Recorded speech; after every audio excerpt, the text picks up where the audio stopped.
ప్రభు యేసుని నమ్ముకున్నా పాపంబు తొలుగునురన్నా.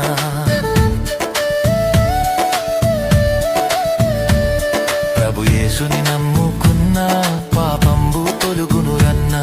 పరిశుద్ధ జీవితమున్నా పరమానందం దొరుకునురన్నా. పరిశుద్ధ జీవితమున్నా పరమానందం దొరుకునురన్నా. ఈ లోకం మనది కాదు, మనతోటి ఏమీ రాదు. ఈ లోకం మనది కాదు, మనతోటి ఏమీ రాదు. ఇది అంతా గాలి మూట, ఇది మనసున బట్టని మాట. ఇది అంతా గాలి మూట, ఇది మనసున బట్టని మాట. ఈ లోకం మనది కాదు, మనతోటి ఏమీ రాదు. ఈ లోకం మనది కాదు, మనతోటి ఏమీ రాదు.